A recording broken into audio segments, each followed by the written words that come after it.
요한계시록의 말씀을 계속해서 보고 있었습니다.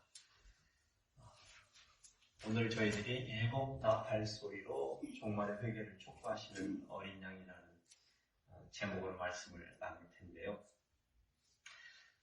저희들이 보편적으로 이 나팔을 불 때, 나팔에 대한 소리, 나팔 소리 이런 거 생각을 해보면 고대의 시대에는 이 전쟁을 알리거나 전쟁의 위험에 대한 경고를 하거나 그러한 때 이제 대다수의 문화권에서는 그렇게 나팔들을 사용했던 것 같습니다. 유대인들에게 있어서는 또 특별한 의미가 좀 있어요. 유대인들에게는 그 유대인의 새해가 되면 이 나팔을 불어가지고 그 시작을 알려요. 그래서 나팔절이라는 절기를 지키는데, 그래서 오늘 저는 이 나팔 소리를 가지고 키워드를 삼아서 오늘 말씀에 이어가려고 합니다. 여러분들이 이스라엘에 중요했던 그 절기들이 예수 그리스도 메시아에 대한 모형을 제시해주는 어떤 그런 메시지가 있다는 것을 여러분이 전에 들어보시고 배우셨을 겁니다.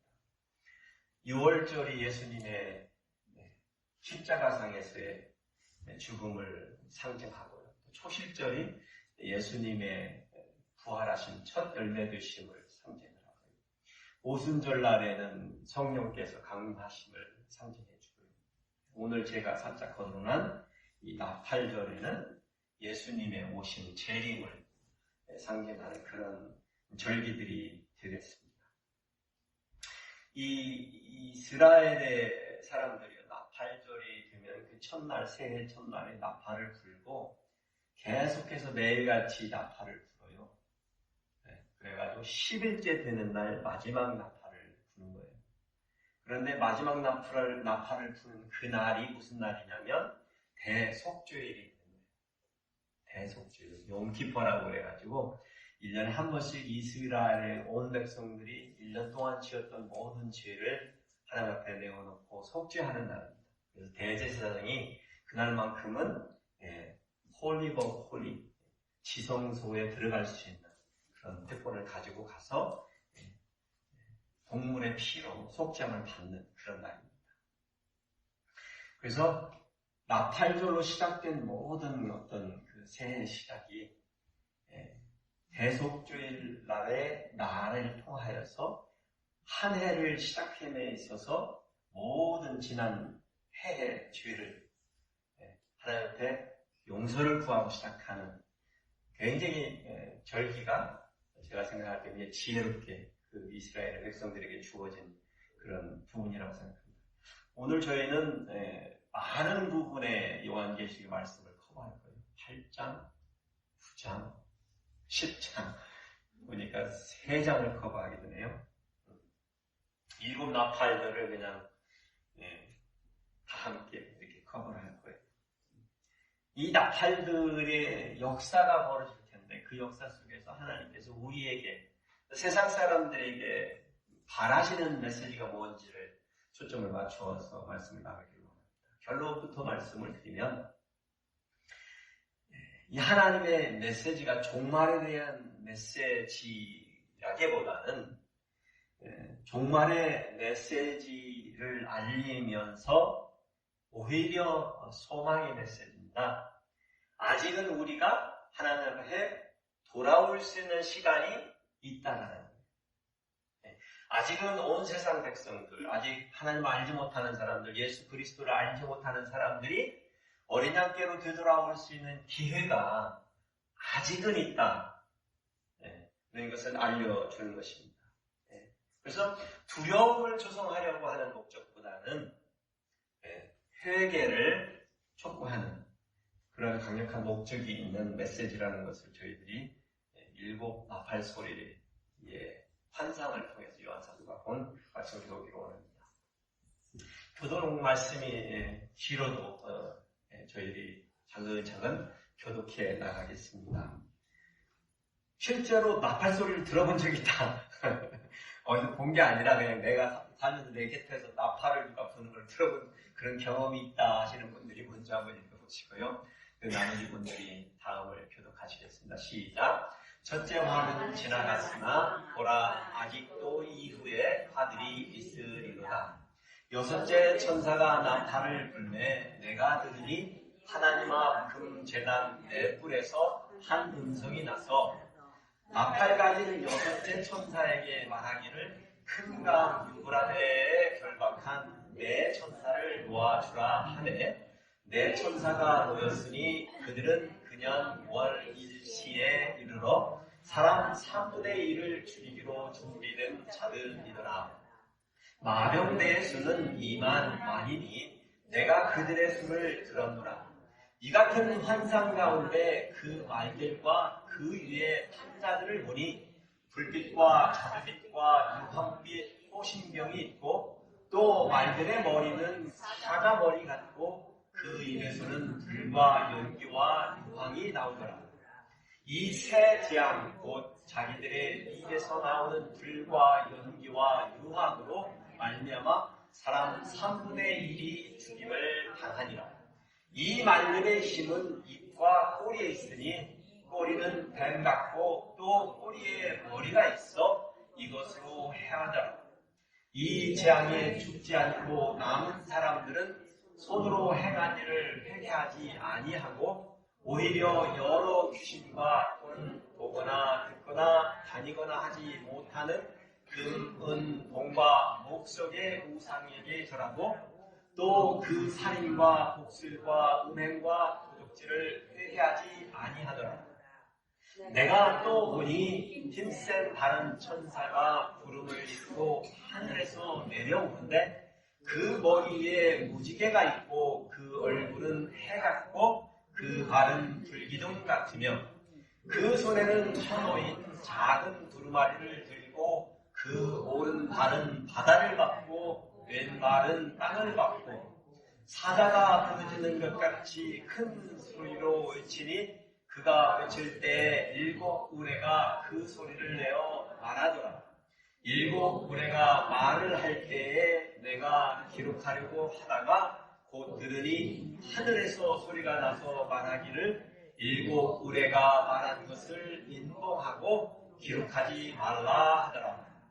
내가 본바 바다와 땅을 밟고 서 있는 천사가 하늘을 향하여 오른손을 들고 세세토록 살아계시니 곧 하늘과 그 가운데에 있는 물건이며 땅과 그 가운데에 있는 물건이며 바다와 그 가운데에 있는 물건을 창조하신 이를 가리켜 맹세하여 이르되 지체하지 아니하리니 7째 천사가 소리 내는 날 그의 나팔을 불려고 할 때에 하나님이 그의 종 선지자들에게 전하신 복음과 같이 하나님의 그 비밀이 이루어지리라 하더라. 하늘에서 나서 내게 들리던 음성이 또 내게 말하여 이르되 네가 가서 바다와 땅을 밟고 서 있는 천사의 손에 펴놓인 두루마리를 가지라 하기로 내가 천사에게 나아가 작은 두루마리를 달라 한즉 천사가 이르되 갖다 먹어버리라. 네 배에는 쓰나 네 입에는 꿀같이 달리라 하거늘 내가 천사의 손에서 작은 두루마리를 갖다 먹어버리니 내 입에는 꿀같이 다나 먹은 후에 내 배에서는 쓰게 되었더라. 다같이요 그가 내게 말하기를 네가 많은 백성과 나라와 방언과 임금에게 다시 예언하여야 하리라 하더라. 아멘. 수고하셨습니다. 이렇게 말씀을 요한계시록 말씀을 이렇게 쭉 한 덩어리로 읽어야 되는 이유를 제가 전에도 말씀을 드렸지만 그냥 보여지는 대로 환상이 보여지는 대로 이렇게 느낌으로 받아서 우리가 말씀의 의미를 깨닫는 것이 하나하나 다 쪼개가지고 그냥 박사학위 몇십 받은 사람들이 하는 식으로 하면 오히려 그 환상이 깨어집니다. 제가 볼 때는 이렇게 한 덩어리로 이렇게 보시는 것이 저는 더 이득이 된다고 생각을 해서 오늘 또 저희 함께 다 같이 읽었어요. 우리 지금 현대를 사는 성도들에게 7개의 인들이 떼어지고 나서 벌어지는 많은 현상들에 대해서 이 7개 이내 요약이 되어 있다는 것을 우리가 배웠습니다. 그러니까 7개 이내에 벌어지는 사건들은 자세한 사건들의 내막이 아니라 요약이죠. 어떤 일이 대충 벌어질지. 그러니까 예수님이 사실 이 지구상에 살아 계셨을 때 그냥 마태복음에 보시면 그 기록에 보면 그렇게 대충 요약을 해서 말씀하신 것처럼 7일에 나오는 이야기도 그렇다는 것이죠. 그래서 구체적으로 무슨 일이 자세하게 벌어지는지는 잘 모르는 거죠. 그래서 궁금해하는 성도들을 위해서 7 나팔의 환상들을 통해서 더욱더 좀 구체적으로 그 말씀을 마지막 날에 어떤 일들이 벌어질지를 얘기를 하시고 계시다라는 게 제 생각입니다. 7 나팔들도 마찬가지로 7이라는 숫자가 가지고 있는 동일한 의미로 우리가 어프로치를 해야 될 것 같아요. 그렇죠? 창조하시는 창조의 개념에서 완전수다. 이것은 하나님이 태초부터 가지고 계시는 그 섭리 안에서의 완전수. 그래서 어떤 사람이 우리가 세상에 살면 7 그러면 그냥 7일이지만 이 말씀 가운데서 7이라는 숫자로 7일, 7년 아니면 어떤 7기간 이렇게 얘기를 하실 때 그 7이 가리키는 그 시간이 무슨 시간인지를 우리는 잘 모르는 거예요. 그래서 하나님이 작정하신 때인 거죠. 사실 창조의 사건을 1일, 2일, 3일, 4일, 5일, 6일, 7일 하고 얘기를 하면 많은 분들이 그게 가능한가요? 그래가지고 이렇게 심적잖아요. 사실은 그 용이라는 단어를 쓰는데 그것도 때입니다. 사실 우리는 몰라요. 그게 하루였는지 1년이었는지 1000년이었는지. 왜냐면 때니까. 근데 사실 좀 어려운 부분이 있어요. 우리가 알고 있는 오늘날의 우리의 시간을 정하는 하루라는 개념은 해가 창조되고 난 후부터의 개념이기 때문에 여러분 잘 아시면 4일째 해가 창조가 됐잖아요. 그 날의 개념은 참으로 그래서 복잡한 겁니다. 누가 맞다라고 말을 못한다는 것이죠. 7이라는 숫자를 바라볼 때 여러분이 잘 생각하셔야 돼요. 하나님이 정하신 때의 숫자다라는 것을 생각하시고 나서 요한계시록을 그렇게 보셔야 된다는 겁니다. 요한사도가요 이렇게 딱 보니까 환상을 또 본 거잖아요. 그러니까 첫 장면에 본 것이 뭐냐면 나팔을 들고 서 있는 나팔수들, 천사들 7이 각자가 나팔을 들고 서 있는 걸 본 거예요.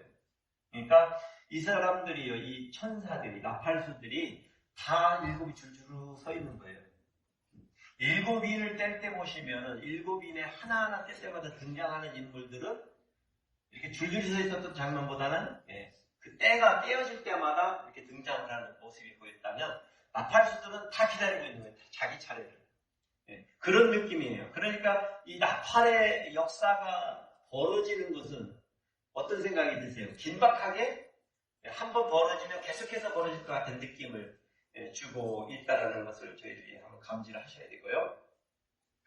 이렇게 보고 있는데 그 무대 중앙에 보면은 천사가 성도들의 기도, 함께 향이 달린 금대접을 하나님께 이렇게 전달하는 장면으로부터 이렇게 시작이 됩니다. 그러니까 지상에서의 성도들이 드리는 기도와 예배가 이렇게 흥양되는 모습 가운데 이렇게 이 사건의 무대가 이렇게 장치가 되어 있어요. 그걸 지금 요한사도가 보는 거예요, 환상으로. 환상이라고 말씀드렸어요. 보고 있는 거예요. 실제 벌어지는 일을 보는 게 아니고 환상을 보고 있다고 했어요. 그러는 가운데 이렇게 보니까 천사가 하나님께 그렇게 기도가 담긴 향을 이렇게 전달을 하고 나서 그 향을 담고 있는 향로가 이제 비워졌을 거 아니에요, 이렇게. 우리 이제 상상을 하면 비워졌어요. 근데 그걸 제단으로 가가지고 거기에다 불을 담아가지고 그걸 땅에다가 쏟아버리는 거예요. 쏟아버리는 거예요. 이게 상징적으로 느낌이 오시죠? 쏟아버리는 것이죠. 예수 그리스도의 어린 양의 진노가 시작이 되는 것이죠. 그때 땅의 무례와 음성과 번개와 지진이 일어났다는데 이 표현은 대체적으로 구약에서는 하나님의 임재에 나타나심을 표현을 해요. 하나님의 개입하심을 얘기하고 있다는 거예요. 이 사건이 그냥 우연히 벌어지는 사건이 아니고 하나님이 개입하고 계시다는 것을 말하려는 거예요. 그러니까 7 나팔수들이, 천사들이 나팔 불기를 준비했다, 이렇게 표현해주고 있어요. 그러면서 이제 나팔수들이 하나씩 차례대로 나팔을 불기 시작하는 장면이 나오는 거예요. 그래서 저는 이 나팔수들이 차례대로 나팔을 부는 장면을 쭉 가면서 이 메시지의 초점을 어디에다 맞췄냐면 첫째, 둘째, 셋째, 넷째는 사사건을 나중에 제가 말씀드리겠지만 다섯째, 여섯째, 일곱째 그 사이에 벌어지는 화라고 표현되는 뭐 한국말로 화라고 되어 있는데 사실 어떤 보면은 전화위복이라는 말이죠. 전화위복. 그때 화. 그쵸? 그런 느낌이에요. 전화위복. 그런데 사실은 제가 메시지를 풀면서 우리가 보게 되는 이 화가 과연 무엇을 하나님께서 어린양께서 원하시는 건가? 전화위복. 저 보니까 이렇습니다. 첫째, 저희들이 배우는 게 이런 건데, 이 첫째대로 나팔을 불었습니다. 그걸 요한사도가 보고 있는 걸 본 거예요. 나팔을 불 때마다 이 징조가 나타납니다. 징조가 나타나요. 그러니까 첫째 이 나팔수들이 불 때, 둘째, 셋째 나팔수들이 불 때 징조가 나타나요. 근데 뭐 그거를 굉장히 중요하게 생각해서 우리가 해석을 하다 보면 한도 끝도 없는데 그렇게 지나가고 나서 요한사도가 본 장면인데 공중에 날아가는 독수리가 외치는 소리를 듣는 거예요. 땅에 사는 자들에게 화가 있으리니 이는 새 천사들이 불어야 할 나팔 소리가 남아 있으름이다 라고 말하는 거예요. 그러니까 앞에서 4가지 나팔 소리가 들렸는데 그것들에 비하면 앞으로 불어질 나팔의 3개는 화라는 거예요. 화. 이게 누구에게 화일까요? 사람들에게 화라는 뜻이에요. 그 전에 재앙들은, 진노는 사람들의 주 타겟이 아닌 거예요. 하여튼간 5째 나팔 소리가 울렸어요. 첫 번째 화가 시작이 되겠죠. 보니까 요한사도가 표현이 이렇게 되어 있어요. 본문에 하늘에서 땅에 떨어진 별 하나가 나타났다는 거예요. 환상을 보고 있는 겁니다. 그런데 여기에서 저희들이 이 구절을 보면 우리는 금방에 우리가 전에 알고 있었던 지식으로 하늘에서 땅에 떨어진 별, 사탄 이런 감각으로 여러분이 바로 그냥 직용하시려고 하는 경향이 있는데 사실 이거는 번역상에 오류인 듯해요. 왜냐하면 이 하늘에서 떨어진 이 천사가 사단이라면 사단의 세력을 묶고 있는 무정행이라는 옥이 있는데 이게 상징적인 표현이죠. 갇혀있는 옥문의 키를 열쇠를 받았다는 거예요.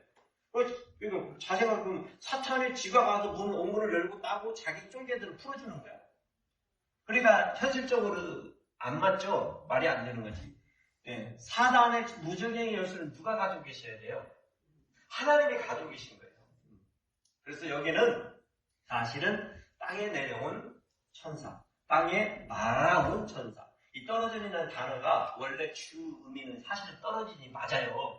그런데 3차, 4차 의미로 뒤에서 3차, 4차 의미로도 내려온이나 아니면 날아온이라는 의미로도 번역이 될 수 있는데 이 부분에 있어서는 제 생각에는 떨어진보다는 내려온 천사가 어린 양의 명을 받고 와서 내려와서 무저항경의 옥문을 여는 겁니다.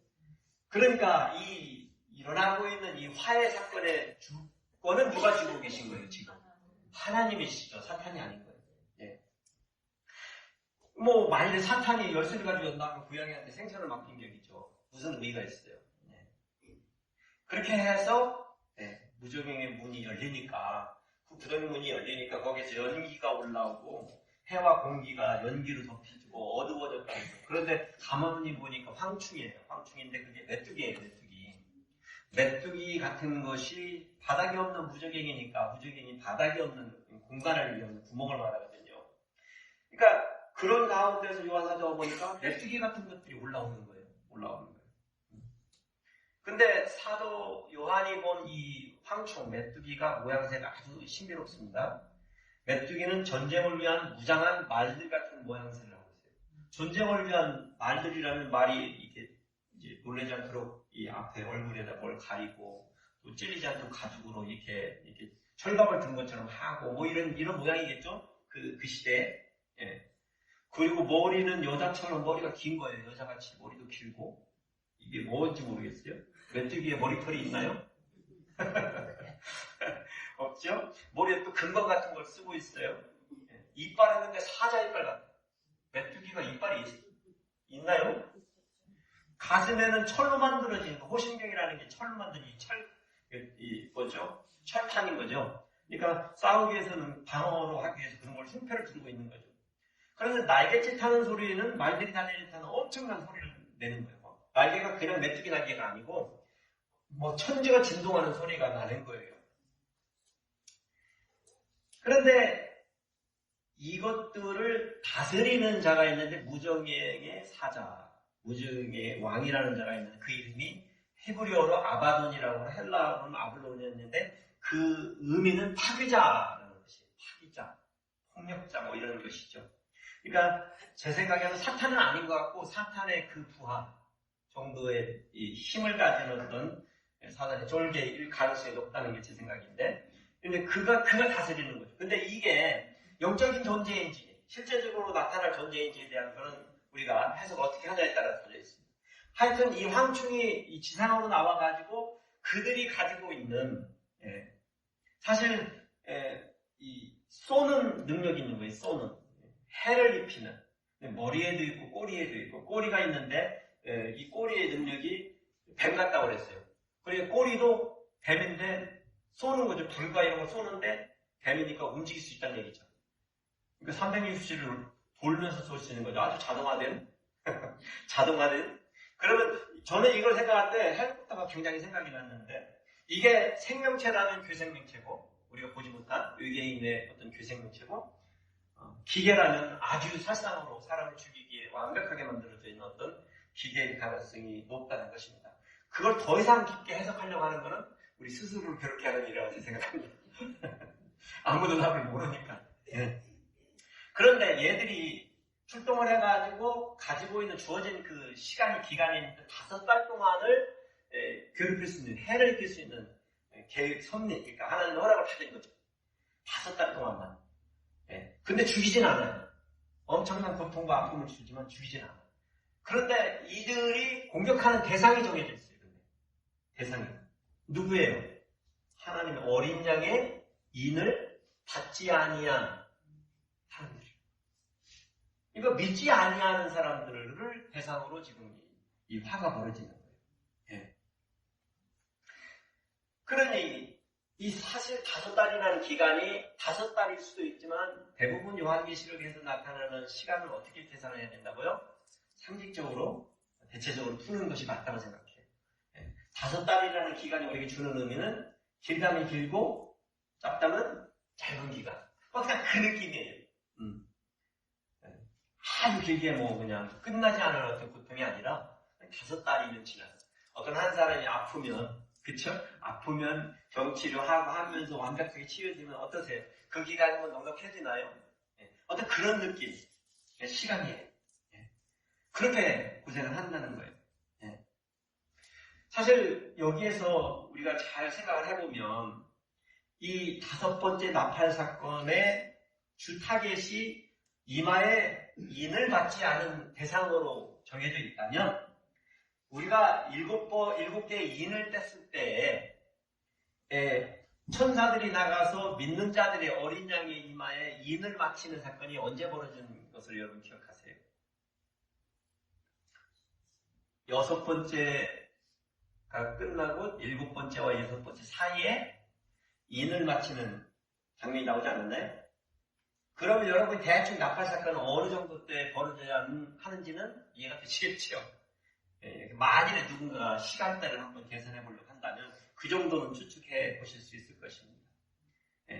그러니까 어떤 의미에서는 이 사건이 벌어지는 것이 6번째 인을 뗐을 때 벌어지는 사건이니까 당연하죠. 사실은 6번째 인이 떨어졌으니까 6번째 사건은 계속해서 어떻게 된다고요? 반복적으로 지속되기 때문에 이 사건들은 연장선이 당연하다는 것이죠. 왜냐하면 인 맞은 사람이 아닌지를 판가름을 해야 되니까 그 사건 이유가 되겠죠. 그런데 이 인치는 기간 중에 저희들이 이미 다뤘던 부분들이 있어요. 6번째 상황에서 벌어지는 천재지변이 있었잖아요. 사람이 어떻게 할 수 없는 그 사건들의 사건 속에 보면 잘 보시면 나팔 첫 번째, 두 번째, 세 번째, 네 번째 벌어진 사건이 무슨 사건이에요? 첫째 벌어지니까 뭐니까 땅에 피 섞인 우박과 불 섞인 우박이 떨어지는 거예요. 그 땅 위에 모든 존재들의 3분의 1을 불살라버리는 거예요. 이게 어디에 일어난 거예요? 땅에. 천재지변 중에 하나죠. 땅에. 이게 첫 번째 나팔을 불었을 때 벌어지는 거예요. 두 번째 나팔수가 부르니까 뭐예요? 바다. 바다에 이제 뭐예요? 불 붙은 산 같은 것이 떨어져가지고 바다에 있는 생물체 3분의 1, 떠다니는 배들을 3분의 1을 처음 쓰고 살상한다는 거예요. 그런데 잘 아시는 이 나팔이 첫 번째, 두 번째, 세 번째, 네 번째 부를 때 사람은 주타켓이 아니에요, 지금은. 그리고 나서 세 번째 나팔이 부르니까 햇불같이 타는 큰 별, 쑥이라고 불리는 별이 이제는 어디에 떨어지냐면 강줄기와 샘에 떨어지는 이거는 먹는 물을 의미해요. 먹고 마시는 물에 이 쑥이 떨어져가지고 쓴물이 돼버리는 거예요. 무슨 얘기예요? 먹고 마실 물이 없다는 얘기죠.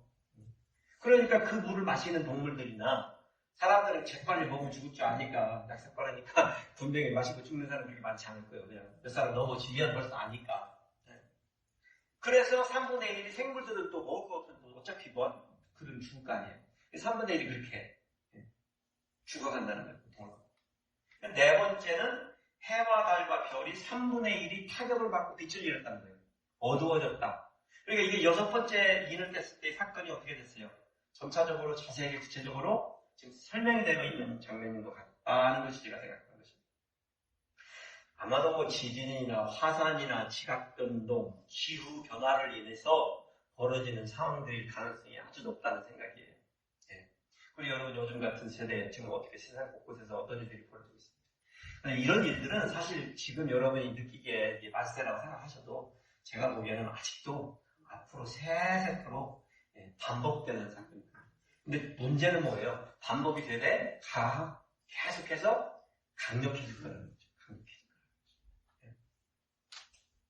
그런 가운데 이제 다섯 번째 이 나팔이 풀어진 거예요. 그런데 이 재앙이 화라고 된 이유는 뭐예요? 이제는 사람을 직접적으로 타겟을 삼아서 이 일이 벌어지는 거예요. 이게 첫 번째 화예요. 첫 번째 화는 어린 양의 인을 닫지 않는 사람. 그러면 여러분 제가 질문해 볼게요. 왜 어린 양께서는 어린 양의 인을 닫지 않냐는 사람들을 골라서 이 고통과 아픔을 주시기를 원하셨을까요? 제 생각에는 저와 여러분이 좀 생각해 보시면 저와 같은 결론을 내리실 거라고 생각해요. 하나님께서 이 시대의 이 종말의 때에 믿지 않는 사람들을 향하여서 그들은 이제 안 믿었으니까 주님의 이 심정에서 포기하시는 심정일까요? 어떤 심정이실까요? 하나님의 은혜와 사랑은 어떤 식으로 믿지 않는 세상을 향하여 바라보고 계실까요? 그들을 치근하게 생각하십니다.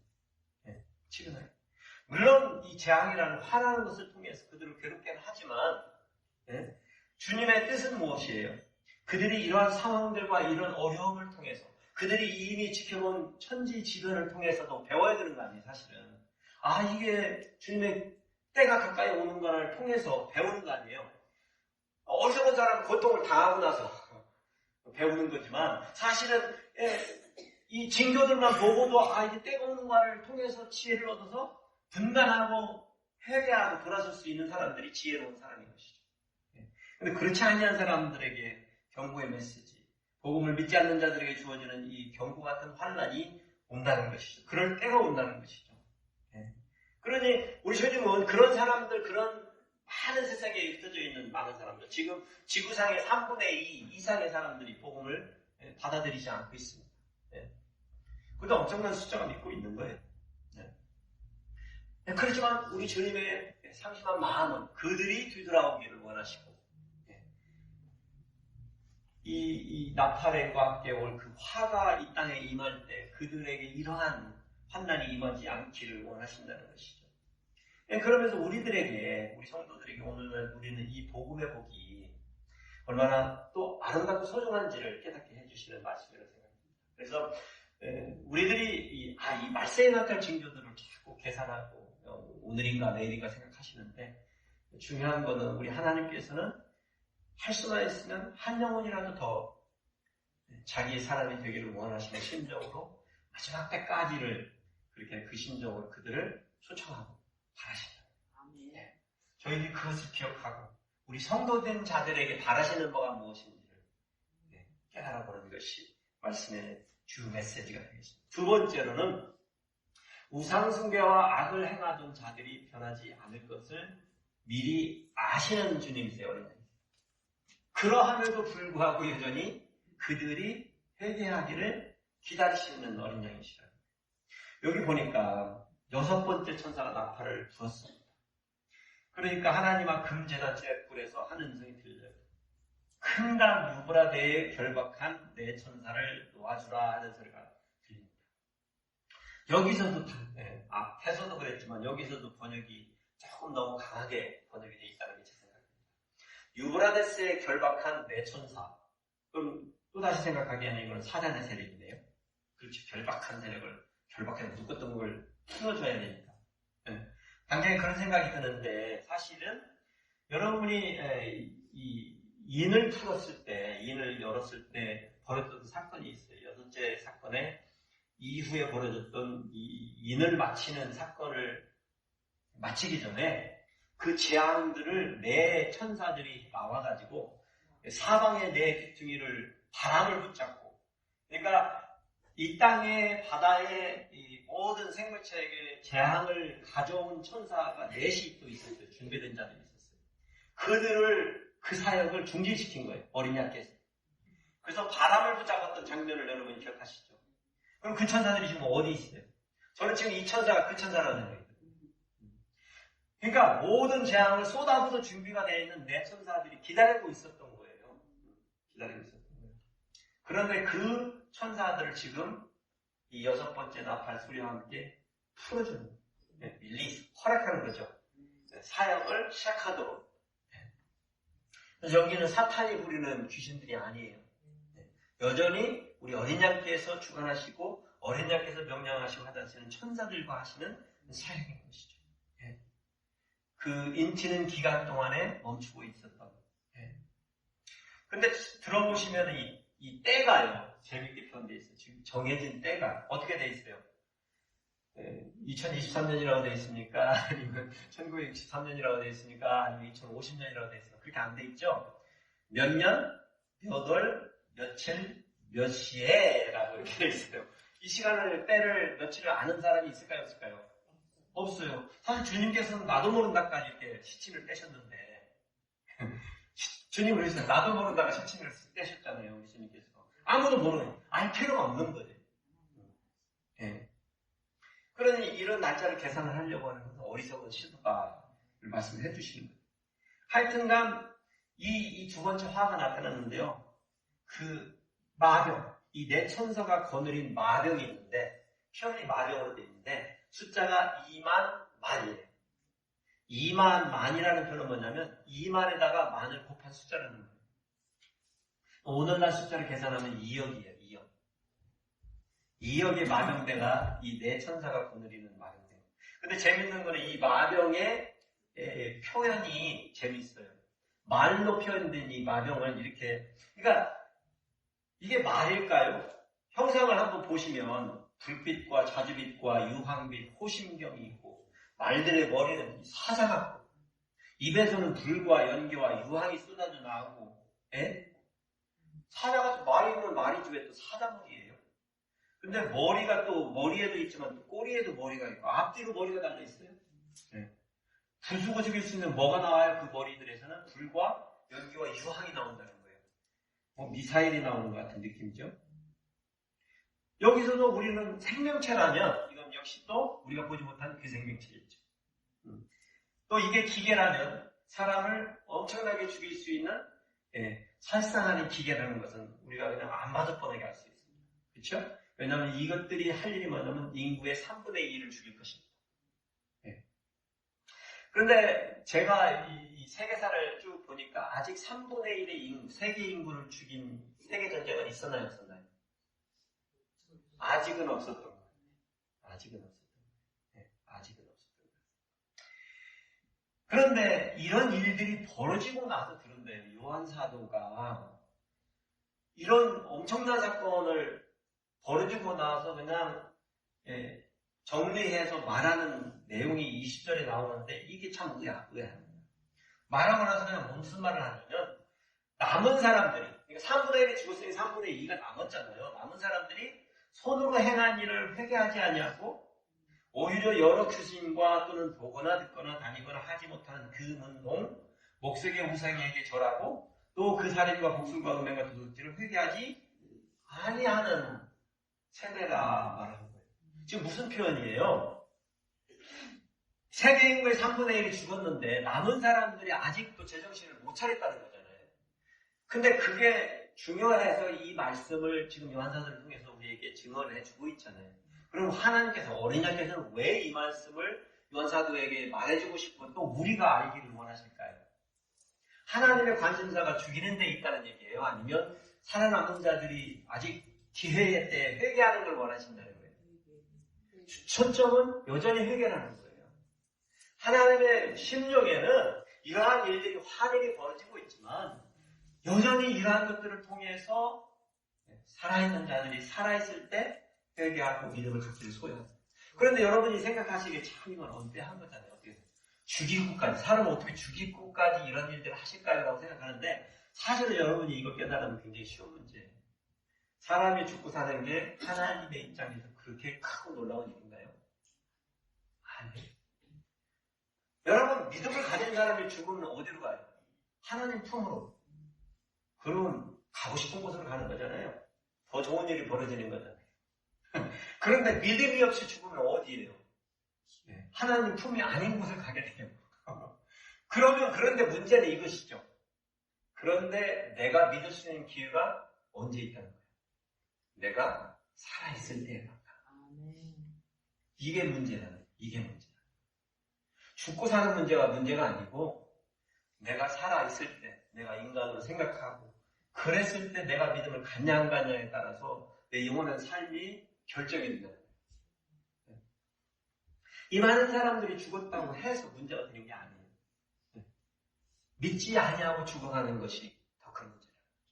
하나님 보시기에 그래서 이 메시지를 우리에게 주시는 것입니다. 땅에 나타나는 이 두 번째 화가 믿지 아니하는 사람들을 대상으로 했을까 안 했을까라는 질문을 가질 수가 있어요. 믿지 않는 사람을 대상으로 가질 수도 있다라고 해석을 해도 그렇게 어렵지는 않을 것 같기도 하지만 본문에서는 말하고 있잖아요. 그냥 땅에 사는 사람들 3분의 1. 그런데 또 이제 그걸 좀 더 막 깊게 땅에 사는 사람들 다 죄인이니까 죄인들만 세상으로 그런 표현은 아닌 것 같아요. 우리가 땅에 사는 사람들인데 저는 억지로 이거 풀려고 하고 싶지는 않아요. 그래서 성도들은 이런 말 당하지 않는다는 말은 하고 싶지는 않습니다. 어쨌거나 목적에 있어서는 모든 세상의 땅에 사는 사람들로 하여금 무엇을 깨닫기로는 기회라는 거죠. 지금 이때라는 것이죠. 그래서 우리에게 이 어린 양의 심정이 전해졌으면 합니다. 두려움이라기보다는 우리에게 주어진 믿음을 통해서 내 주위에 있는 믿지 아니하는 그 많은 사람들에게 그들에게 다가갈 수 있는 기회가 우리에게도 이때만 주어졌다는 거예요. 이때만 주어졌다. 그래서 그것을 생각하시고 우리를 스쳐가는 인연이나 우리가 맺고 있는 인연들이 그만큼 소중해지고 그분들에게 있어서의 정말 원앤 온리 찬스는요. 믿는 여러분 당신일 수 있습니다. 여러분 그 많은 사람들이 서로 알고 지내는 것 같지만 살다 보면 사실 그렇게 많은 사람을 알고 사는 게 아니에요. 참 세보세요. 어떤 분은 카카오톡 컨택이 몇만 개 된다고 하는데 저건 뭐 할 거예요? 그 사람도 아는 거예요. 그런 게 아니잖아요. 사실 추려보면 많지 않아요. 그렇게 생각해보시면 내가 믿는 자고 또 내가 아는 그 믿지 아니하는 사람들에게는 내가 원해 놓으니 찬스 수 있을 가능성이 있다는 거죠. 이것을 우리 어린 양께서는 우리에게 이 마지막 때 이런 화를 통해서 깨닫기를 원하신다는 거죠. 세 번째로는요. 온 세상에 한 사람이라도 잃어버리기를 원치 않으셔서 그들을 포기하지 아니하시는 어린 양이시다 라는 말씀입니다. 여섯 번째 나팔소리와 함께 찾아온 대환란의 이 사건들이죠. 3분의 1이 죽었으니까. 그런데 이 일곱 인의 사건을 뗄 때도 보시면 아시겠지만 여섯째 인과 일곱째 인 사이에 벌어지는 사건이 있었잖아요. 인 맞는 사건을 얘기했잖아요. 거기 삽입이 돼 있어요. 근데 이 사도 요한의 이 문학적 소질이 굉장히 대단합니다. 사실 살아있는 성도들에게 하고 싶은 말을 그 시간에 거기다 삽입을 해놓은 메시지가. 여섯 인을 떼시고 일곱 인이 떼지기 그 상황에 뭘 얘기해줬죠? 성도들에게 인 맞을 기간에 믿음을 찾고 인을 맞으라는 메시지잖아요. 믿음을 찾는 자가 되라. 인 맞은 자가 되라는 메시지를 보냈잖아요. 오늘 여기에서 이 7번째, 6번째 이 나팔소리 사이에 대표적인 내용도 저자 요한의 아주 특별한 장치입니다. 여전히 살아서 지금 무엇을 맞이하고 있는, 환난과 종말의 시대를 맞이하고 있는 그들에게는, 초대교회 성도들에게는 해주시고 싶은 메시지가 여기에 고스란히 그대로 담겨있다는 거예요. 7인의 환상에서요, 12지파 14만 4천의 할 수 없는 온 나라 민족의 언어들이 구원을 받을 것은 메시지를 주면서 그들을 위로하고 믿는 자들의 믿음 포기하지 말도록 하셨다라면 이 7나팔과 6나팔 사이에서 무슨 일이 벌어지는지 한번 보겠습니다. 6번째 나팔소리가 부어지고 나서 본 또 다른 환상. 그가 보니까 머리에 무지개를 두르고 얼굴이 해같이 빛나고 그 발이 불기둥 같고 구름을 입고 하늘에서 이렇게 내려오는 힘센 천사 하나를 본 거예요. 그런데 여러분이 이 디스크립션을 보면 이 천사의 디스크립션을 누구를 디스크라이브하고 있는 거를 눈치채세요. 어린 양의 모습을 보는 것 같은 착각을 하시죠. 근데 정확하게 뭐라고 그랬어요? 힘센 천사라고 그랬어요. 예수님을 천사라고 표현하지는 않거든요. 이 사람은, 이 천사는 누구예요? 힘센 천사인데 누구의 영광을 입고 오는 거예요, 지금? 어린 양의 영광을 입고 오는 거예요. 그런데 그걸 어떻게 우리 증명할 수 있어요? 그 손에 뭘 들고 있어요? 작은 두루마리를 들고 있어요. 작은 두루마리. 요한이 보니까 작은 두루마리를 들고 있는 거예요. 근데 그가요, 서 있는데, 지상에 내려 서 있는데, 한 발은 바다고 한 발은 땅이에요. 오른발 땅이 정확하게 어떤 발이 바다에 있는지까지 그렇게 표현해서 정확하게 표현하고 있어요. 근데 손에는 작은 두루마리를 들고 있어요. 어떤 분들은 그래서 이분을 예수님이라고 표현하기도 하고 하는데, 제가 보기에는 그냥 예수님의 영광, 예수님이 보내신 메신저인 거죠. 예수님이 오신 거예요. 예수님이 하고 싶은 일을 원하시는 일을 하시기 위해서 온 힘센 천사. 그렇게 서 있는데 그때 사자와 같은 소리가 들리면서 7우레가 소리를 내서 말을 하는 거예요. 7우레는 하나님의 음성을 상징해요. 구약에서부터. 그렇게 말을 했는데 요한이 그걸 적으려고 하니까 적지 말라고 봉하라고 해서 무슨 말을 했는지 우리가 지금까지도 모르는 거예요. 그런데 그 힘센 천사가 갑자기 오른손을 들고 하늘을 향하여서 이렇게 외치는 거예요. 세세토록 살아계신 만물을 창조하신 하나님께, 아주 구체적으로 뭘뭐를 땅 위에 있는 성들 창조, 바다에 있는 것들 이렇게 막 얘기를 하는데, 그럼 말하자면 만물을 창조하신 하나님께 소리쳐서 얘기를 하는 거예요. 지체하지 아니하리니 7번째 천사가 소리를 내는 날 그의 나팔을 불려고 할 때 하나님이 그종 선지자들에게 전하신 복음과 같이 하나님의 비밀이 이루어지리라 라고 얘기를 하는 거예요. 7번째 나팔이 불어지는데, 그러면 하나님의 선지자들을 통해서 이 우리들에게 말해준 그 내용의 비밀이 이루어진다는 거죠. 여러분, 우리가 지금 다른 성경의 복음서나 다른 책들을 통해서 7번째 나팔이 불어지면 뭔 일이 벌어진다는 걸 여러분 알고 있어요. 누가 오세요? 재림하시는 예수님이 어린 양이 오신다라는 복음의 비밀이 열린다는 얘기는 그 일이 벌어질 거라고 지금 선포하고 있는 거예요. 그렇죠? 결코 이 일이 벌어질 거다 얘기를 하는 거잖아요. 그런데 하늘에서 자기를, 그러니까 요한사도가 이번에 직접 음성이 들립니다. 요한사도한테 말하는 거죠. 하는데 네가 가서 바다와 땅을 갖고 서 있는 저 흰색 천사의 손에 펴있는 두루마리기를 가지라는 거예요. 근데 재밌는 게 제가 그래서 여러분들에게 질문하는 거예요. 지금 이 천사가 흰색 천사의 손에 있는 작은 두루마리를 가지라고 얘기했나요? 두루마리를 가지라고 얘기했나요? 본문을 잘 읽어보시면 작은이라는 표현이 안 들어가 있어요. 무슨 얘기냐면 두루마리예요. 왜 이게 중요하냐면 해석성에서 이 두루마리, 작은 두루마리가 뭐냐는 것에 대해서 수십 가지의 의견이 다 다르기 때문에 그렇습니다. 저의 해석법은 사실 이 두루마리는 어린 양의 손에서 이미 다 펼쳐진, 7이 이미 떨어진, 7인이 떨어진, 그래서 이 흰색 천사가 어린 양의 영광을 입고 온 거예요. 그 두루마리를 받아가지고 땅에 내려온 거예요. 그런데 그것을 요한사도에게 받으라는 거죠. 그렇게 명령하는 거예요. 그래서 흰색 천사에 가서 작은 두루마리를 잡는데 왜 이게 작다고 표현할까요? 잘 생각해보세요. 두루마리가 어린 양, 인을 뗄 때 두루마리 누가 들고 있었어요? 어린 양이 들고 있었어요. 그냥 어린 양이. 근데 지금 이 힘센 땅에 내려온 천사는 어떤 존재예요? 엄청난 큰 존재잖아요. 왜 두루마리가 작을 수밖에. 그런 느낌의 묘사라고 저는 생각해요. 요한이 묘사하는 거예요. 이 두루마리. 이게 작게 보이는 거죠. 느낌. 그렇지만 두루마리는 같은 두루마리. 이게 제 해석이에요. 여러분들이 뭐 다른 곳에서는 근데 마땅한 해석이 없어요. 어차피. 그런데 요한이 가서 달라고 그러니까 힘센 천사가 뭐라고 해요? 갖다 먹어버리라. 이것도 말이 좀 강하게 돼 있어. 먹어버리라는 표현이 좀 그렇잖아요. 먹으라는 거죠. 먹으라는 거죠. 좀 강하게 명령하는 거죠. 먹어라. 그러면 네 배에는 쓰나 네 입에는 달다 표현. 이거는 이제 구약에서 나타나는 표현을 얘기하는 거예요. 에스겔 선지자가 말씀을 받고 나서 받아서 먹으면 네 입에는 달 것이다라는 말을 했던 표현들이에요. 그래서 이 말씀, 하나님의 말씀을 받을 때 우리는 이 하나님의 말씀을 받는 기쁨과 이 맛의 기쁨이 있는 거죠. 근데 배에서는 쓰다는 얘기예요. 뭐예요? 그 컨텐트, 그 두루마리에 담겨있는 내용이 쓴다는 거예요. 내용이 쓴다는 거예요. 당연하겠죠. 지금 우리가 7인에 담겨져 있는 이 모든 내용들이 이게 다를 수만은 없잖아요. 주님 오신다는 소식은 있긴 있지만 그렇다고 해서 이게 우리가 그냥 아이고 할렐루야하고 다 받아들이기에는 너무 우리가 감당이 너무 큰 일이잖아요. 쓰다는 거죠.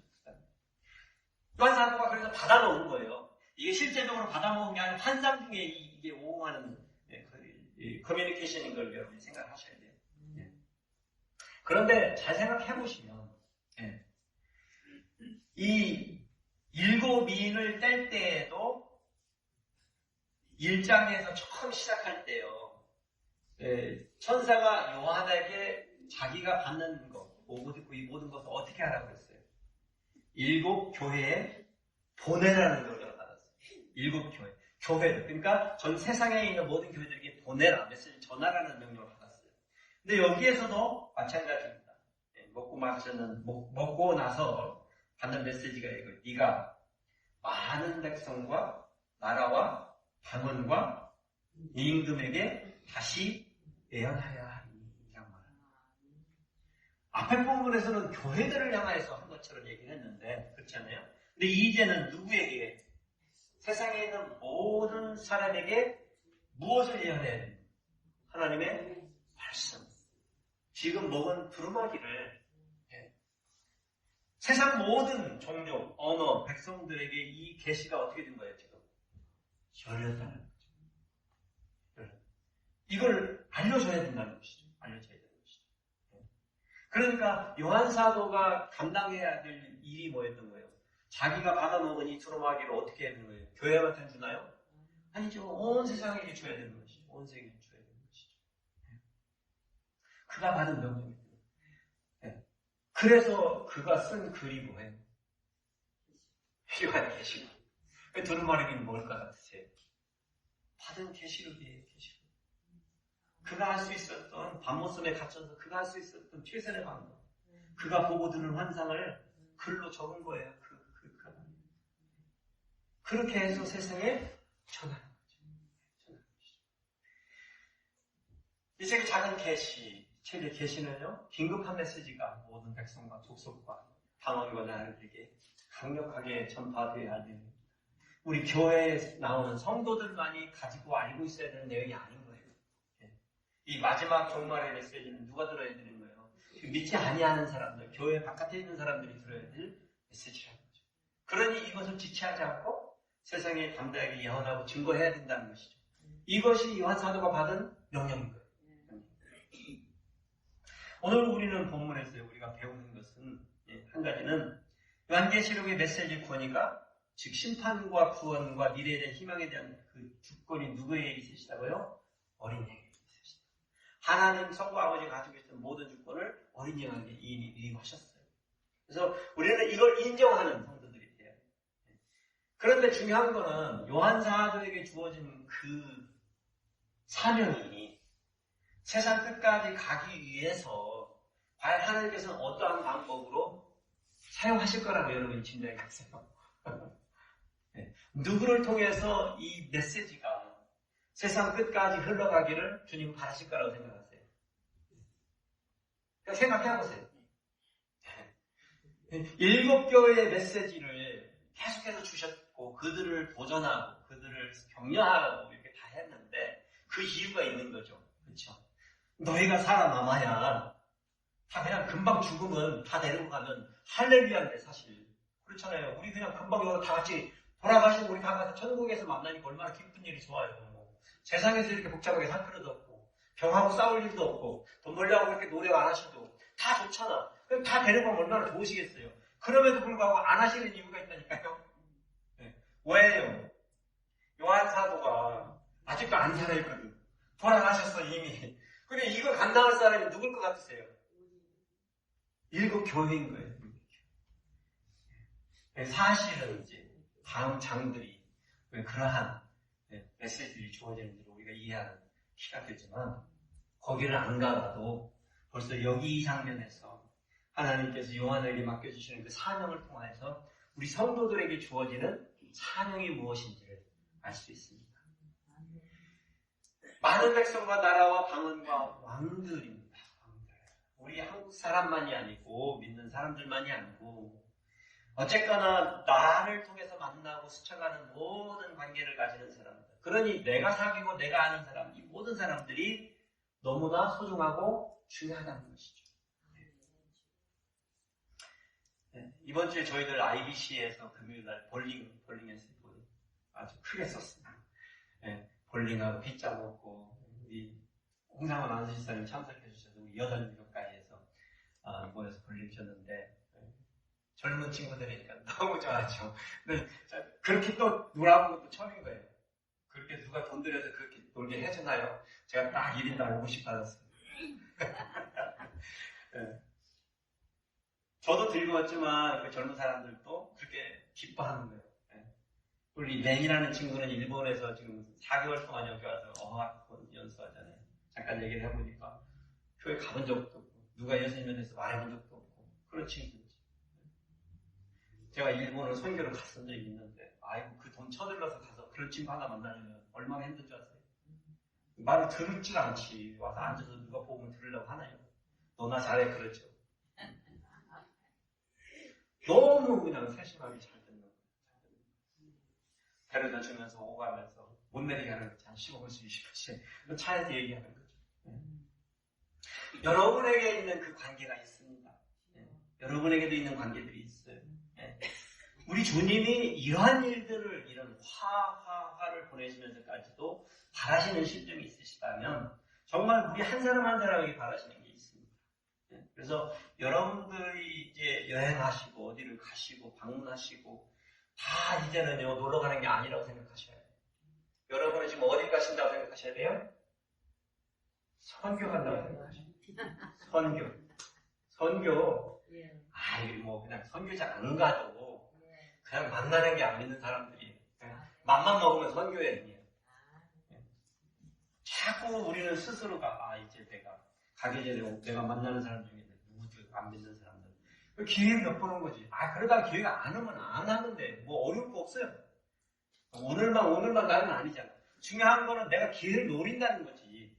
기회를 엿보다 보면 기회가 온다는 거죠. 그런데 그냥 맨날 놀러만 간다 생각하면 아예 시작이 안 되잖아요. 시작이. 오늘 이러한 말씀들을 통해서 신학의 성도들, 어려움을 겪고 환난을 당하고 죽임을 당하는 성도들에게 말해주시고 싶은 하나님의 말씀은요. 앞으로 더 큰 일이, 더 환난이 온다고 지금 말씀하고 계시잖아요. 그러니 얼마나 이게 절망적이에요. 사실 이걸 이해를 못하면. 그렇잖아요. 얼마나 절망적이에요. 이게 끝이라면, 이런 일이 계속 있을 거라면. 그러나 우리에게는 소망이라니까요. 아직도 그래도 살아있는 기회예요.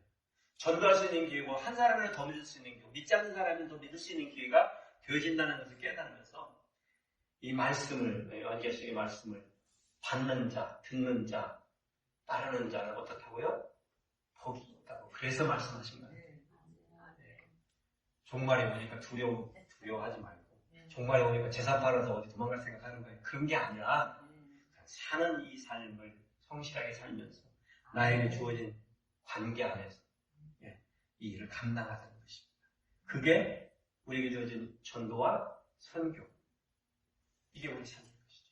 그러니까 여러분은 날마다가 어떤 사람인 거예요? 결국은 우리가 뭐 세워가지고 전도자 되십시오, 선교사 되십시오 말은 안 해도 그건 이미 주님께서 여러분을 성도 삼아주시고 세워주셨을 때 이미 여러분에게 이 복음에 무엇을 삼아주셨을까요?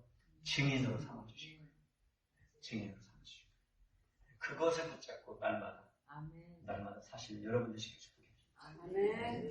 아버지 하나님